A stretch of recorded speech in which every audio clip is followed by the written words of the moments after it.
Fairmont Crest has long been a melting pot of power, wealth, and secrets, but never has the community been shaken as violently as when the shocking news of Doug's death broke.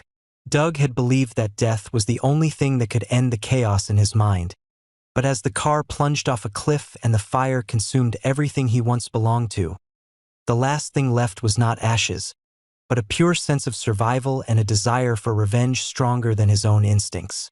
In his dying breath, the last images imprinted in his mind were not the life he had lived, but the face of the traitor, Marcel's cold smile, and Joey's bloodthirsty eyes, as if both were standing on the cusp of victory. But their arrogance overlooked one thing. Doug was not the type to die quietly. The burns, the broken bones, the temporary amnesia only slowed the growing hatred inside him. And when he opened his eyes in a dim operating room, the first thing he felt was not pain but a burning anger, fueled by the humiliation of being betrayed by those he had trusted most. During the long months of treatment, Doug not only recovered his body but also rebuilt himself from the core. Every stitch on his body was a reminder of how close death had come, and each wave of pain was a wake-up call that mercy was no longer an option.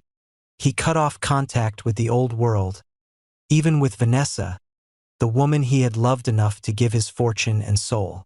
But love was also the source of his deepest disappointment, when he realized that Vanessa, in the pain of loss, had let Joey into her world with suspicious ease.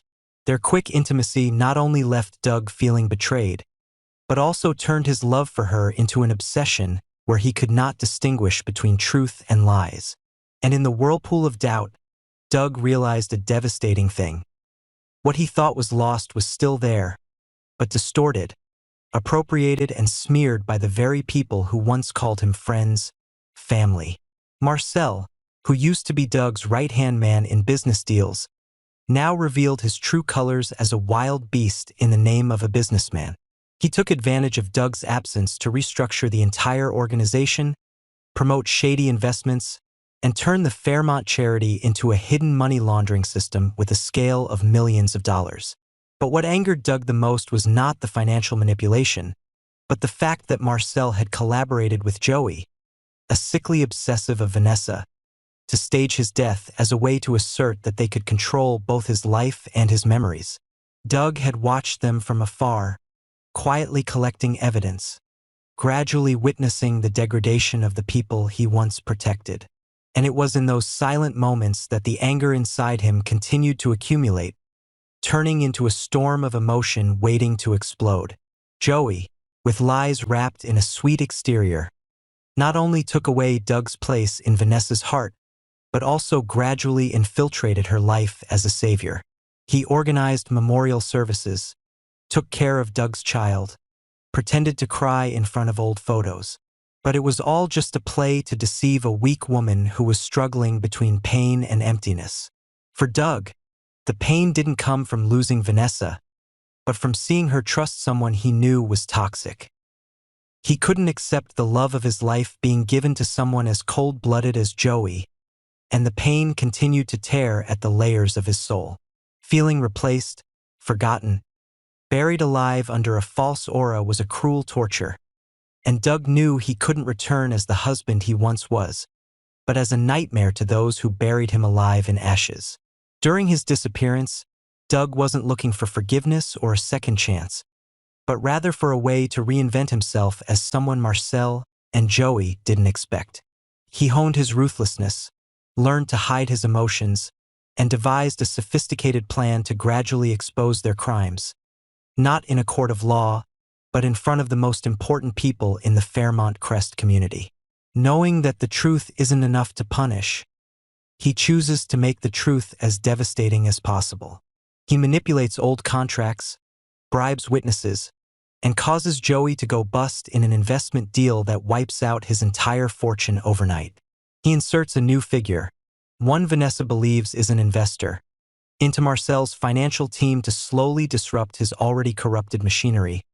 And then, he sends Joey a seemingly incinerated object, a watch engraved with the words Vanessa and Doug, forever, along with a wordless note, but covered in dried blood.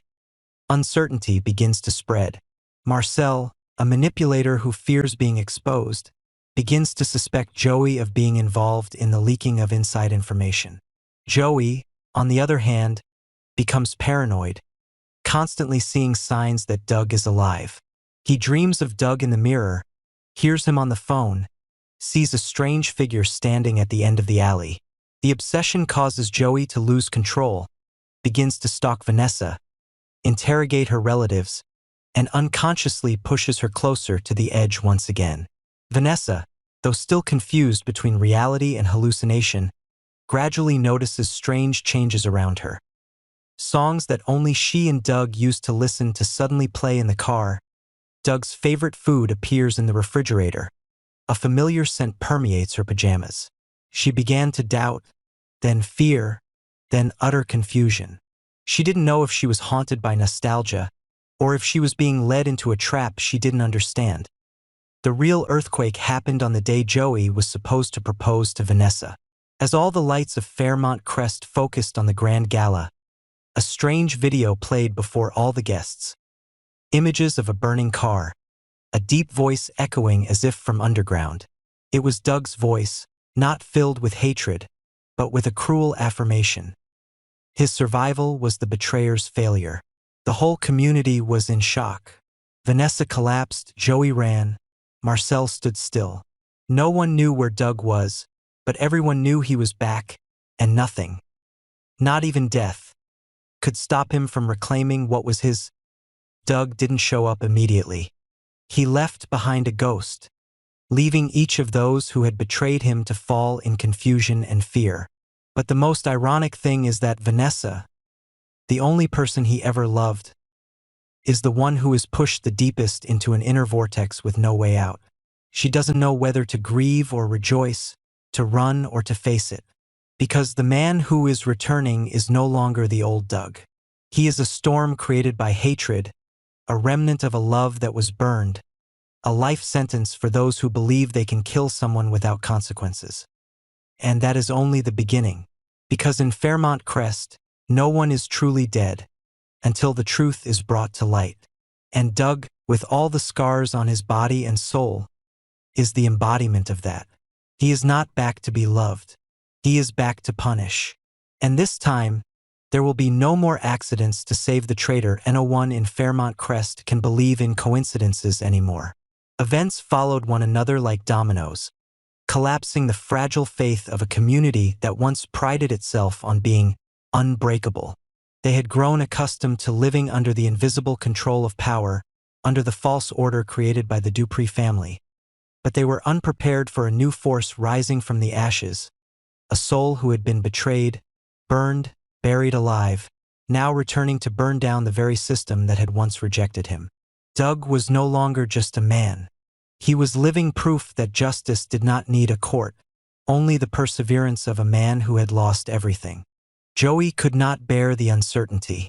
From a man who had always been in control, he gradually became a creature of panic. He did not dare to sleep for fear of the whispering call in the night, did not dare to get into the car without checking the brakes, did not dare to look in the mirror for fear of seeing Doug's eyes looking back at him from the past. His psychological breakdown causes those who once supported him to doubt and leave. But what completely destroys him is not fear, but the feeling of losing the central place in Vanessa's life. Doug appears once again as a symbol that Vanessa cannot shake off, like a curse, a memory that lives on and refuses to die.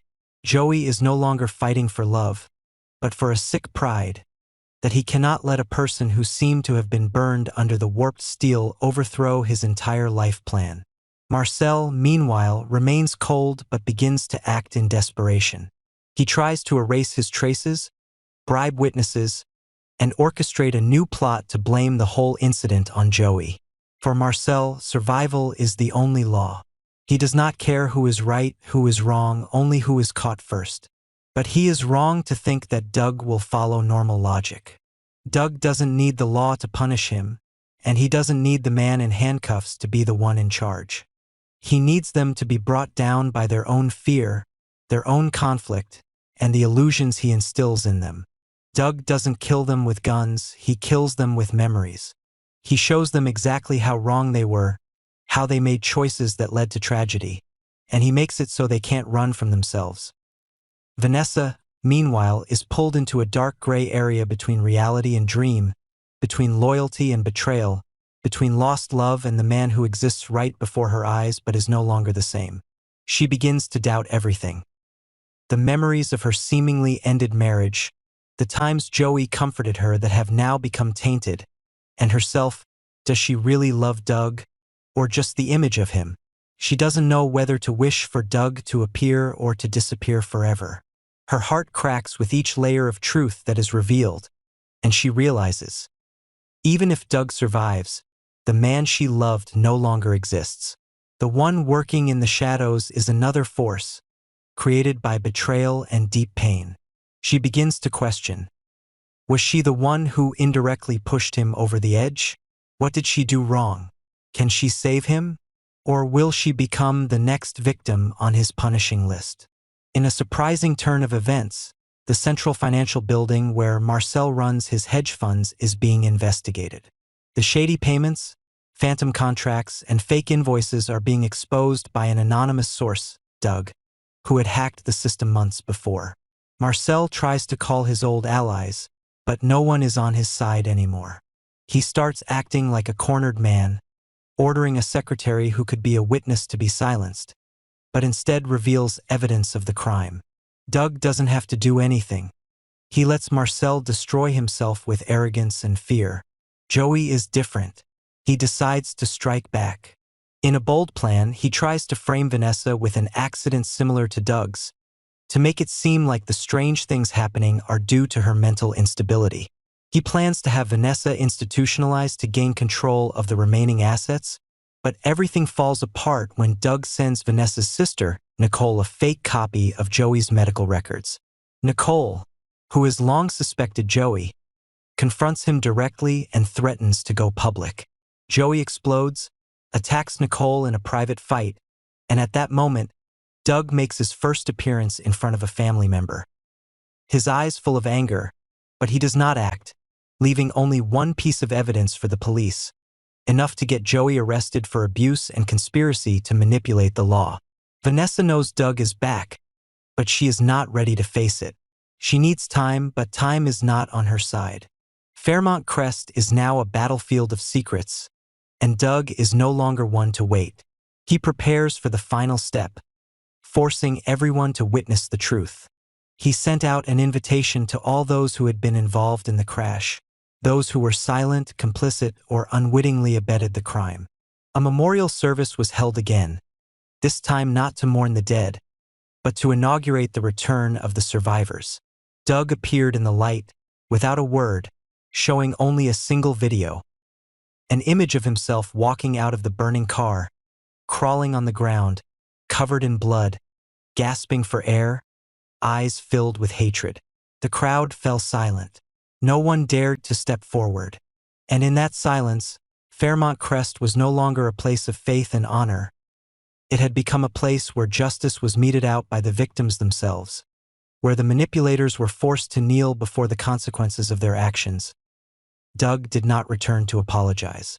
He returned to drown the one who pushed him into hell. And this time, no one would be allowed to survive with their souls intact. Now Doug knew their names, their motives, their crimes.